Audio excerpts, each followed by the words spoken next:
we follow the rules and we apply the recommendations from the government.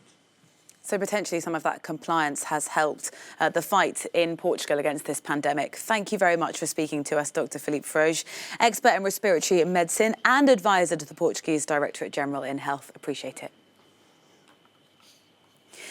The lockdowns across Europe are being felt acutely by people with disabilities. Many who depend on visits from nurses and personal assistants fear the collapse of their support network. Jack Parrick has been speaking to some of them. 46-year-old Cesar Jimenez lost the use of half of his body in 2003 through brain damage. He'd gone to the hospital concerned about a headache. The former languages teacher, now a campaigner, lives in Malaga, Spain, and leads an active life with the support of personal assistants and family.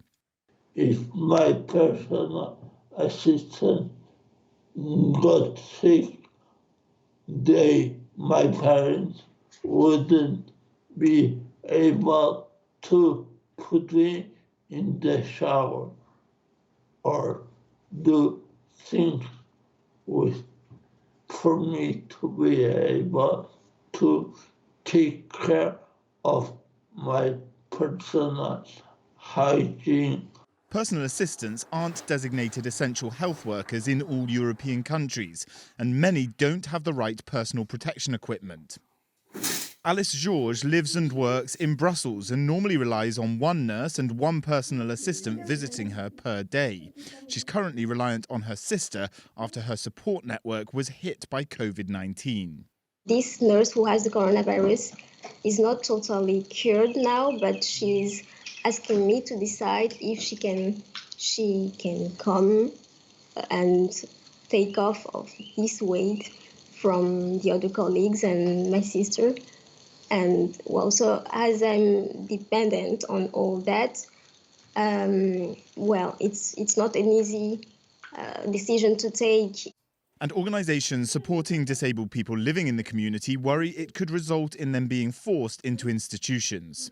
And that's the case for Herman Hillen, who's living in a care centre for elderly people near Antwerp after being repatriated from Brazil following complications with surgery for a broken leg. One person from the home has been infected by coronavirus. This feels very bad.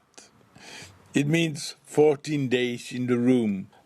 It feels like everything is taken away from us. I'm feeling very depressed, and I'm sure I'm not the only one. While care homes are currently necessary for some, disabled people living in the community say support in health systems in Europe should be retained after the crisis. We're building in a lot of capacity into the health system and social systems at the moment. I don't think we should lose that. We need to think about how we can exploit that going forward to create a society which more people can participate in. Healthcare is a national competence in the EU, but the European Commission told Euronews that it's committed to ensuring that the rights of all, including Europeans with disabilities, are respected throughout this crisis. The European Commissioner for Social Care, Nicholas Schmidt, says the European Social Fund and the Fund for European Aid to the Most Deprived should be put to full use by EU countries who can apply for money to support disabled people at this time. But while hospitals around the world are making life or death decisions between patients, disability organisations fear they could be dismissed. Will disabled people by default be seen as a group of people that does not have, equal chance to survive and therefore have no access to emergency treatment? For people like Cesar, Alice and her